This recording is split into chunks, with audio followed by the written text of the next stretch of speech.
Hoje é o domingo da Igreja Perseguida.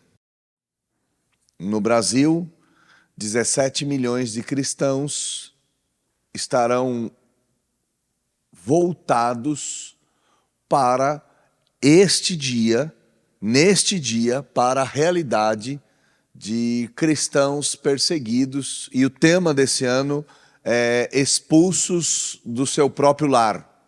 Então, a nossa escola dominical, que tem seguido uma rotina sob as marcas da verdadeira igreja, hoje é suspensa nesse sentido, e nós vamos trabalhar um pouco sobre o DIP 2025, que é Domingo da Igreja Perseguida, DIP, Domingo da Igreja Perseguida, e com o tema que é Forçados a Fugir.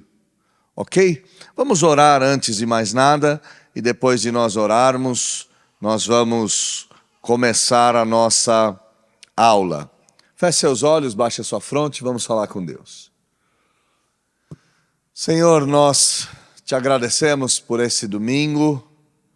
Obrigado, Senhor, pelo evento que o Senhor nos deu no sábado à noite. Obrigado por cada família que lá estava. Nós sabemos que muitos irmãos chegarão mais tarde hoje e está tudo bem. Nós te louvamos por isso também. Pedimos que o Senhor abençoe a vinda de cada um, que o Senhor os traga em segurança e que nos permita, nesse domingo da Igreja Perseguida, voltarmos a nossa mente, o nosso coração, à realidade da perseguição de cristãos ao redor do mundo. Nós queremos, de alguma maneira, nos engajar nessa realidade, seja orando, contribuindo, ou até mesmo indo até esses lugares, a fim de pregarmos o Evangelho ou ajudarmos aqueles que sofrem.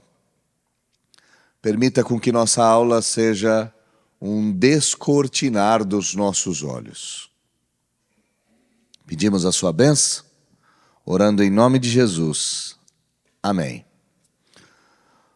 Bom, segundo dados coletados pela ONU, neste momento no mundo, 68,3, eu vou arredondar os números, 69 milhões de pessoas estão em deslocamento. Então, pensemos nisso. Segundo dados oficiais, nós temos quase 69 milhões de pessoas sendo obrigadas a fugir de casa. Esse contexto pode ser advindo de guerras, de perseguições, de conflitos locais, de conflitos entre países. E, infelizmente, dentro desse número estão cristãos que foram obrigados a fugir dos seus lares devido à violência. De acordo com a lista mundial de perseguição feita por Portas Abertas, lista mundial divulgada ontem, lista mundial de 2025, 184 mil seguidores de Jesus deixaram tudo, fugiram das suas casas no período de 1 de outubro de 2023 a 30 de setembro de 2024. Para a gente ter números aqui diante dos nossos olhos, Vinhedo tem em torno de 80 mil habitantes, Valinhos tem em torno de 140 mil habitantes. Nós estamos falando de um número superior aos habitantes de Valinhos, que tiveram que fugir dos seus lares por causa de perseguição religiosa. Esses irmãos, se não tivessem fugido, provavelmente teriam sido mortos ou escravizados de alguma forma. A pesquisa de Portas Abertas nos mostra que 92% desses cristãos são de apenas 5 países. Então nós temos que enxergar a realidade dramática que está acontecendo com cristãos, nossos irmãos, em 5 países diferentes. Quais países são esses? Nós temos como líder da perseguição, líder da opressão, nós temos a Nigéria, no continente africano, nós temos Mianmar, nós temos Burkina Faso, nós temos a República Democrática do Congo e a Índia. Em particular, e aqui alguns irmãos sabem disso, eu tenho amigos na Índia, eu tenho 3 famílias de amigos que fazem missão na Índia. E eles fazem missão no norte da Índia, que é um território totalmente muçulmano. Esses irmãos não podem se apresentar como cristãos. Eles vivem numa realidade completamente diferente da nossa, vivem no meio de um bairro xiita. Então, os muçulmanos são divididos entre xiitas e sunitas. A divisão aqui é de liderança, enquanto os xiitas acreditam que qualquer líder possa, qualquer homem, possa liderar uma mesquita. Os sunitas acreditam que somente os descendentes de Mohammed, de Maomé, podem estar à frente de comunidades islâmicas.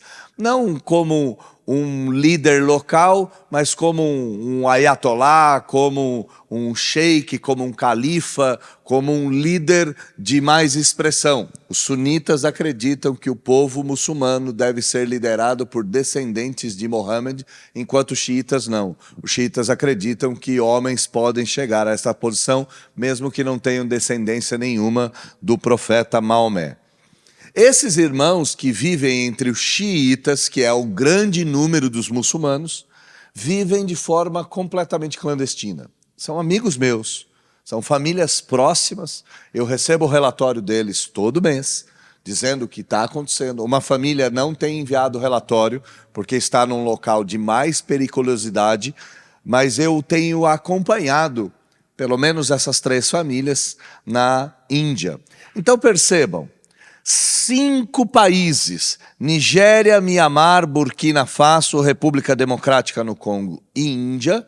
Então nós temos 3 países no continente africano, 2 países no continente asiático, representam 92% desses 190 mil cristãos que foram obrigados a fugir de casa. Para onde eles foram?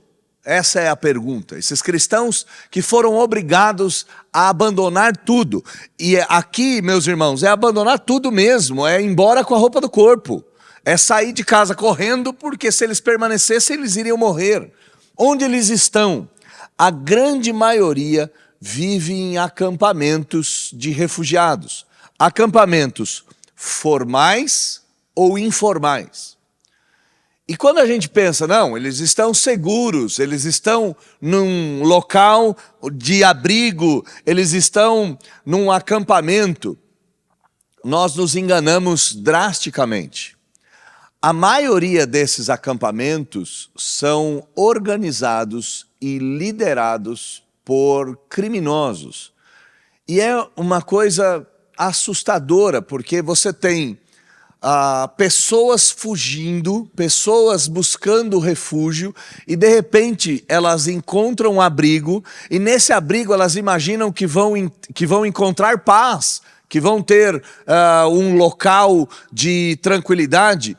Pelo contrário, elas vão se deparar com tráfico de drogas, elas vão se deparar com prostituição, elas vão se deparar com venda de seres humanos, com escravidão, elas vão se deparar com abusos, com extorsão, mais ou menos como acontece em trabalhos escravos modernos. Trabalhos escravos modernos, no Brasil, por exemplo, ocorrem em fazendas no interior brasileiro. O fazendeiro contrata um grupo de pessoas para trabalhar e aí ele começa a cobrar desse grupo de pessoas alimento, água, moradia, e essas pessoas vão adquirindo uma dívida impagável e elas acabam trabalhando quase que de forma escrava, ok? Então é isso que ocorre nesses acampamentos. E eu não estou falando dos informais, eu estou falando dos formais. Essas pessoas vivem tão à margem, essas pessoas vivem tão fora da sociedade, que grupos políticos, ideológicos ou de criminosos assumem esse trabalho. Nos acampamentos formais, falta água, falta alimentação, falta energia elétrica, falta medicamento, falta humanidade. Muitos pais saem para trabalhar e deixam as suas crianças. Muitas crianças chegaram até esses acampamentos tendo perdido todos os seus familiares. Muitos adolescentes vivem nesses acampamentos e começam a trocar por sexo ou realizar pequenos furtos em troca de comida, em troca de alimento, em troca de roupas. A superlotação desses lugares faz com que haja uma propagação de doenças. Então é um local extremamente insalubre, é um local extremamente perigoso, é um local extremamente desumano, em que os cristãos refugiados se encontram. E muitas vezes esses abrigos são alvos de novos ataques. Olha que coisa assustadora. Uma família cristã tem que sair das suas terras, tem que sair do seu lar. Pai, mãe, algumas crianças correm para um abrigo e nesse abrigo eles vão encontrar um cenário de degradação absoluta e tem que ainda conviver com ataques de grupos muçulmanos. Se você assistiu o filme... Ai, meu Deus do céu. O filme conta a história de um milionário norte-americano que vai fazer missão na África, e é a história real isso. E como nos Estados Unidos a cultura do exército é muito forte, as pessoas servem o exército, as pessoas aprendem a lutar, e esse milionário tinha sido oficial do exército, ele tinha passado pelo exército, cristão, e ele vai fazer missão na África, e a missão dele é construir um forte para proteger 400 crianças, e nesse forte ele contrata uma série de mercenários para lutarem para proteger essas crianças da morte. E a história é verídica, acho que chama Soldado de Deus, eu não lembro ao certo o filme, é muito interessante. E esse filme, ele retrata a realidade. Você precisa de segurança armada nesses locais, de segurança armada. Irmãos, aqui me veio à mente uma cena bastante peculiar. Há alguns anos atrás eu fui para o Egito e nós dormimos uma noite num hotel no deserto do Sinai. Então entre o Egito e Israel, o deserto do Sinai faz separação dos dois. E nós estávamos num hotel no meio do nada. E eu fui olhar na janela, nesse hotel no meio do nada, e me deparei com uma guarita pro lado de dentro do hotel e 2 soldados armados. E eu não tinha visto aqueles soldados. Para a segurança dos turistas, naquele ambiente, o exército do Egito disponibiliza uma guarnição 24 horas por dia para proteger o hotel. Eu não sabia do negócio desse, né? A gente está tão distante dessa realidade de ataques a cristãos, de sequestro de cristãos, de assassinatos a cristãos. A gente está tão alheio a isso que eu fiquei horrorizado com aquilo. Eu falei, mas como assim? Eu tenho que ser vigiado pelo exército do Egito. Eu estou no meio do nada. Eu estou no meio do nada, não. Eu estava num território de um grupo extremista islâmico que ataca cristãos, que atacam peregrinos naquele lugar, que extorquem dinheiro, que sequestram turistas, pedem depois resgates absurdos, enfim. Então, essa realidade de segurança armada, muitas vezes é a única saída para grupos de refugiados. Bom, eu citei aqui 5 países, né? Começando então pelo mais mortal para os cristãos, ou aquele que mais obriga cristãos a fugirem de casa, que é a Nigéria. A Nigéria é o 7º país que mais persegue cristãos no mundo. E se você acha que isso é uma coisa que só ocorre no continente africano ou que só ocorre no continente asiático, eu preciso dizer para você que na lista dos 50 países que mais perseguem cristãos, existem países aqui da América Latina, como por exemplo Venezuela, Bolívia, Nicarágua, Cuba e, pasmem, o México é um país que mais persegue cristãos nas Américas. Por causa da religiosidade católica muito forte, das tradições muito enraizadas, você tem perseguições brutais, inclusive assassinatos de cristãos aqui na América do Norte. Mas voltando, estamos lá no continente africano. No último levantamento, 3.000 cristãos foram assassinados por grupos extremistas islâmicos na última mensuração do Portas Abertas, que é do final de 2023 até o final de 2024. E esses números podem não ser tão assustadores, né? A cultura da morte ficou tão enraizada, nós ficamos tão barbarizados, que a gente não se assusta mais com quantidade de mortos. Se você se lembra, no período da pandemia, a divulgação dos jornais era a quantidade de mortos. Quantidade de internados, quantidade de infectados, quantidade de internados, quantidade de mortos. E aquilo gerou uma sensação em todos nós de que são só números.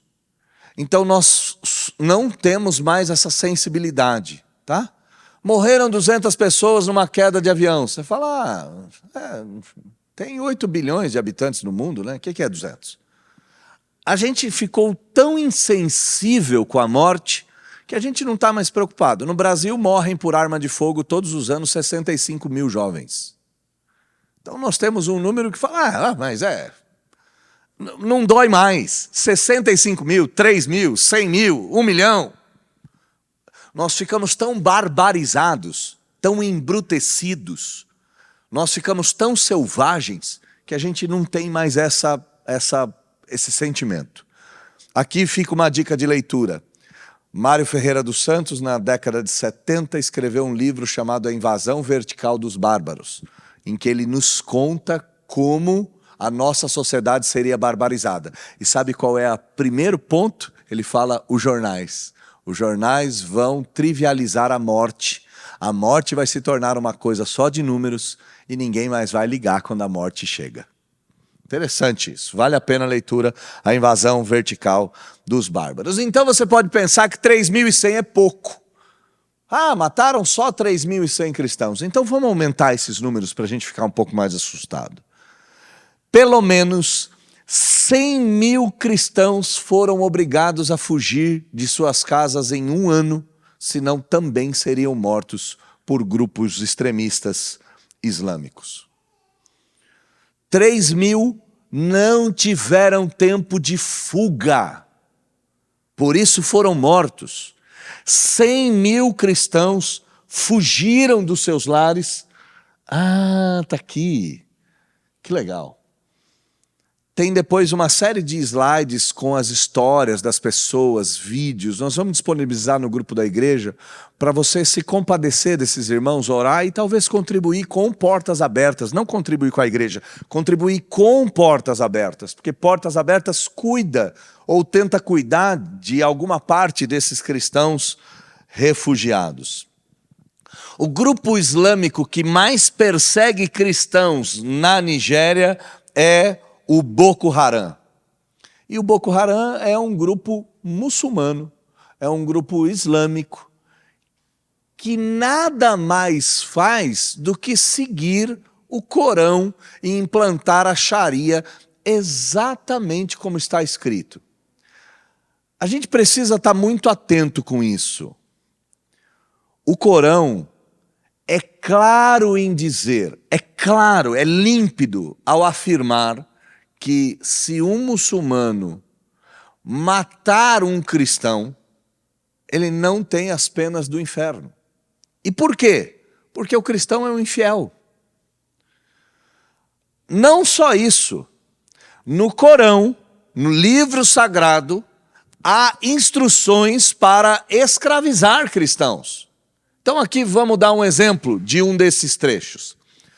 Você pode conviver 10 anos com um cristão debaixo das suas terras ou próximo de sua casa. Então, se você for um muçulmano, e a diferença de muçulmano e de árabe, árabes são os habitantes do deserto da Arábia, tá? Da Arábia Saudita, lá são os árabes. Muçulmanos são aqueles que seguem a religião de Alá, a religião de Mohammed. Então, são duas coisas distintas. Nem todo muçulmano é árabe, mas todo árabe é muçulmano. Então, ok? Nem todo muçulmano é árabe, mas todo árabe é muçulmano. A Arábia Saudita é um dos países em que é proibido ter qualquer outro tipo de religião a não ser a religião do Islã. É onde ficam Meca e Medina, duas cidades sagradas para os muçulmanos. Mas, voltando, você pode conviver com um cristão perto das suas terras por 10 anos. Assim que terminar os 10 anos, é seu direito exigir que ele pague impostos para estar próximo de você, por estar próximos a você. E depois de 10 anos, você tem o direito de tomar as suas terras e tomar os seus bens. Não só isso. Tomar este como escravo e servi-lo, e fazer com que ele o sirva. Pensa nisso. A gente às vezes não entende por que na Península Ibérica, Espanha e Portugal se juntaram para expulsar os islâmicos. Ora, porque eles tinham implementado um califado, um território muçulmano na Europa. E esse território era um território que adquiria impostos de cristãos, de nativos. Pensa nisso. Os muçulmanos eram estrangeiros, ocupavam uma terra e cobravam impostos de nativos por terem outra religião. Não é porque eles estavam em guerra, por ter outra religião. Esse pensamento é o pensamento comum. Hoje, países como Inglaterra, França, estão tomados de muçulmanos. Existem bairros inteiros que a lei não é mais a lei britânica, não é mais a lei francesa, é a Sharia, é a lei dos muçulmanos. Então, mulheres usam véu no centro de Londres. E isso não está lá longe. Dados da CIA, a instituição de inteligência norte-americana, CIA, apontam que grande parte das doações para grupos terroristas nas Américas, a grande maioria sai de Foz do Iguaçu, aqui no nosso território. Em Foz do Iguaçu nós temos a maior comunidade muçulmana das Américas. Aqui em território brasileiro, algumas horas daqui, nós temos o maior envio de dinheiro para grupos terroristas. Sai daqui, tá? Então, nada disso é longe da gente. O Boko Haram não só perseguem os cristãos, tomam a sua terra, mas fazem assaltos, e no sentido aqui, ataques programados aos acampamentos de refugiados. Segundo país em que os cristãos têm sido obrigados a fugir, forçados a fugir. Desde o início da Guerra Civil em Mianmar, esse país tem sido um país que persegue cristãos. A Guerra Civil começou em 2021. Por causa da Guerra Civil, quase 3 milhões de pessoas foram obrigadas a abandonar o seu lar. Então aqui nós temos um outro cenário. Aqui nós temos etnias brigando e grupos brigando para tomar o país.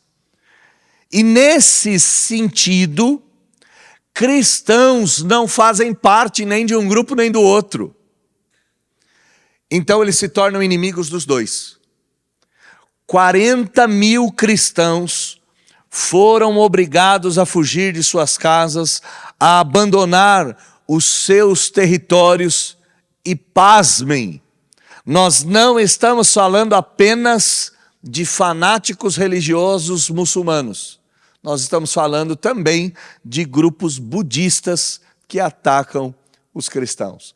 A gente acha que a religião de Buda é a religião paz e amor. Mianmar é um exemplo que não.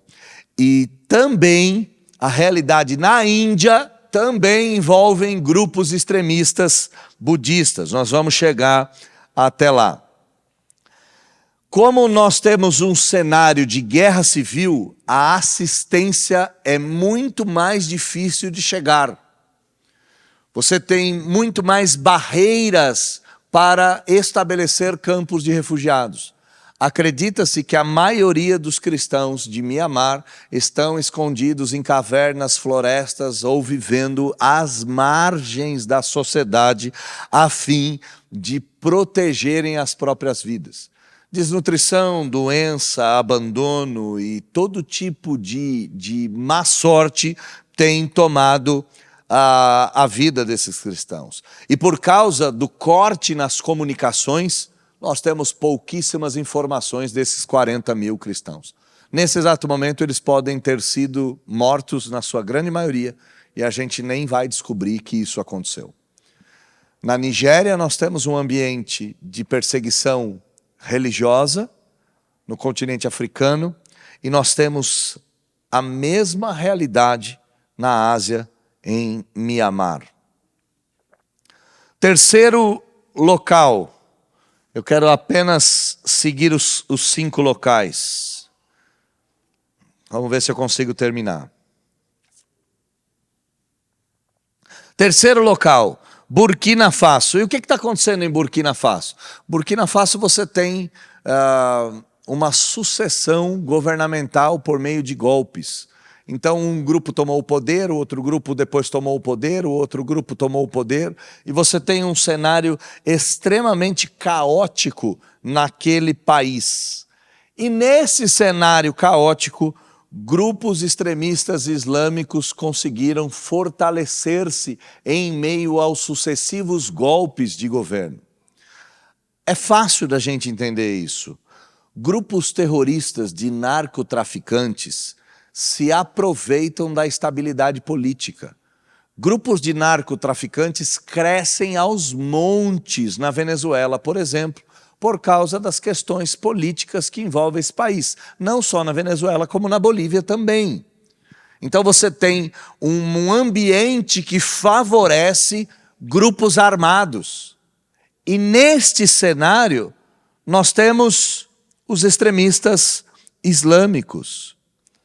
A guerra civil forçou um deslocamento de mais de 2 milhões de pessoas. E o que esses grupos islâmicos fizeram no decorrer dessa história? Decidiram eliminar a presença cristã do país. Grupos jihadistas, você já deve ter ouvido isso no jornal, né? O grupo jihadista. Deixa eu tentar explicar o que é esse jihadista. A palavra jihad significa guerra ou casa da guerra. O jihadista, ele está em guerra. São grupos que estão em guerra, e não é em guerra de armas, é em guerra contra a fé. Você vai ver, nesse ambiente que nós estamos aqui de guerra entre Israel e o Irã, você rapidamente vai ver grupos jihadistas em todo o Oriente Médio se levantarem a favor do Irã e entrarem em guerra religiosa contra Israel. A tendência é que esse conflito escale, a tendência é que esse conflito tome dimensões maiores, principalmente porque Israel tem uma operação de destruição do arsenal iraniano. Então Israel não vai parar de atacar o Irã. Isso é claro. Israel vai atacar todas as bases iranianas sucessivamente. E só para vocês terem uma informação, para lançar um míssil custa em torno de 3 a 8 milhões de dólares. A guerra é um baita negócio. A guerra é um baita negócio. A venda de armas, venda de defesa, venda de munição, é um baita negócio. E é por isso que no mundo você tem guerras e todo mundo diz, pare a guerra, mas os países que disparem a guerra são os que mais vendem armas. Então, a gente precisa ser um pouco menos ingênuo nessa história toda, né? Continuando, esses grupos jihadistas passaram a eliminar cristãos. No último ano, 200 cristãos foram mortos e 10 mil seguidores de Jesus tiveram que abandonar os seus lares. Aqui nós estamos falando de países que a presença cristã é muito pequena. Nós não estamos falando de países como o nosso. Saíram os dados religiosos do IBGE semana passada ou semana retrasada. O catolicismo romano ainda representa 55%, se eu não me engano, ou 57% da população brasileira. Os evangélicos são em torno de 26%, 27% da população brasileira. Nosso país majoritariamente é cristão. Esses países aqui, o grupo de cristãos é de 1, 2, 3% da população. Então nós já temos um grupo muito diminuto. E quando nós estamos falando que na Nigéria 100 mil cristãos foram obrigados a fugir de casa, nós estamos falando de quase a totalidade do cristianismo daquele local. Nós estamos falando de quase todos os cristãos estando debaixo de perseguição. Esses cristãos em Burkina Faso não encontram locais em acampamentos. E por quê? Porque 2 milhões de pessoas estão em acampamentos de refugiados naquele país. E se os cristãos estão sendo mortos por grupos jihadistas, receber cristãos em seus acampamentos é fazer do acampamento um alvo de ataques. Interessante isso. Você não ajuda para proteger a própria pele. Não é o nosso caso. A gente pode ajudar de longe, porque ajudá-los não significa colocar o nosso pescoço na forca. Como que esses cristãos vivem? Esses cristãos vivem como vivem grande parte dos índios brasileiros.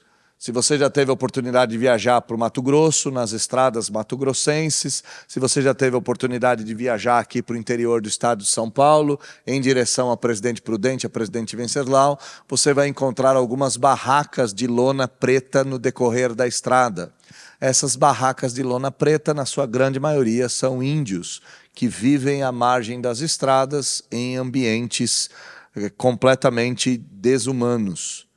Apesar de receberem cesta básica e ajuda financeira da FUNAI, eles vivem à margem da sociedade. A gente tem esse imaginário, né? A gente tem o imaginário do índio amazônico, né? Que é uma grande oca, enorme, floresta. Se você visitar um dia uma aldeia indígena, e tem aqui perto, tá? Do lado, no pé no pé do Pico do Jaraguá. Tem uma tribo indígena ali. Se você um dia for visitá-los, você vai se deparar com um ambiente de extrema pobreza. Extrema pobreza. Você vai se assustar com aquilo. Porque a gente imagina que é um ambiente de caça, pesca, um ambiente... Esquece, isso não existe mais faz quase 100 anos. Ou existe apenas em alguns locais da floresta amazônica. Esses cristãos estão vivendo em casas improvisadas de lona e de pau,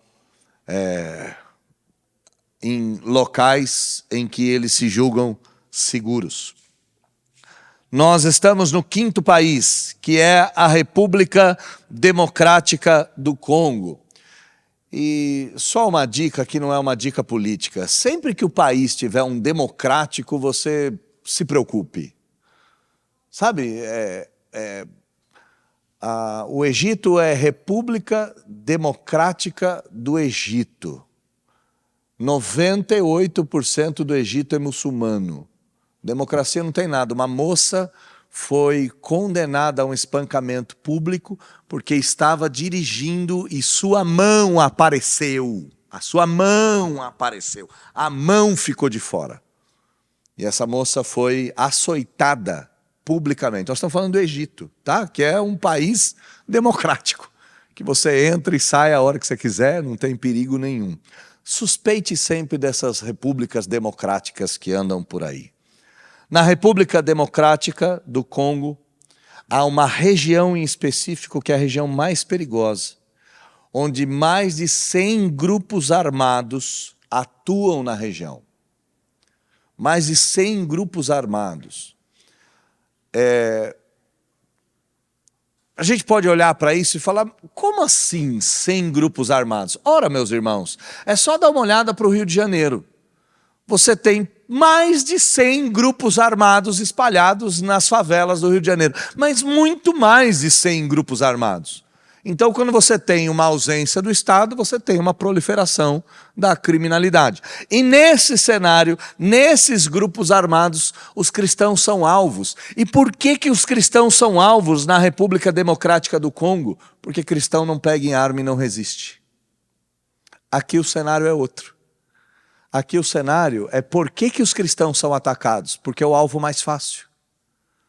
Porque o alvo mais fácil é como atacar um aprisco de ovelhas. Nenhuma ovelha vai se levantar para defender as outras. Como é que uma ovelha vai defender as outras de um lobo? Nem morder ela sabe. E os cristãos tendem a ser pacificadores. A gente confundiu pacifista com pacificador, né? Pacifista é Gandhi, pacificador é Cristo. São duas coisas diferentes, ok? Mas essa mistura tomou conta dos cristãos e os cristãos são tão pacifistas como pacificadores. Último país, que é a Índia. E a Índia, e aqui que pega, na Índia são etnias que atacam os seus próprios parentes. E aqui eu vou contar 2 testemunhos que eu tenho. Esses irmãos que trabalham na Índia, eles avançam para o interior. E a Índia, ela tem grandes cidades enormes, com milhares de pessoas, mas ela tem um interiorzinho quase que tribal. Então você tem vilinhas, você tem vilarejos muito pequenos, que moram ali 40, 50 famílias, 30 famílias, são parecidos com as comunidades ribeirinhas aqui no Brasil. E essas famílias são visitadas por missionários. Eles visitam, eles levam itens de higiene e fazem um trabalho social. De repente, alguém se converte nessa vilinha. Uma pessoa se converte. Qual será a perseguição? Essa pessoa, se a sua conversão se torna pública, ela corre o risco de ser espancada pelos seus parentes e ser espancada até a morte. Por quê? Porque ela está traindo o seu sangue, ela está traindo a sua linhagem. Entre as etnias Huqui, você tem uma série de ataques no estado de Manipur, na Índia. Nós estamos falando de um grande estado na Índia, a ponto de 10 mil cristãos terem deixado as suas casas para trás e viajado para o sul. Na Índia é bastante interessante. O sul da Índia tem igrejas batistas enormes. 10, 15, 20 mil membros no sul da Índia. No norte da Índia, não. No norte da Índia, não. Tá? Ótimo. Eu estou rindo porque eu vi uma placa dizendo, chega, vou chegar. É mesmo, né? 9h55. Entre 2023 e 2024, 200 cristãos foram mortos e mais de 70 mil famílias foram obrigadas a abandonar os seus lares. Por causa das regiões em Manipur, dessas 70 mil famílias, nós estamos falando aqui de 10 mil cristãos entre elas.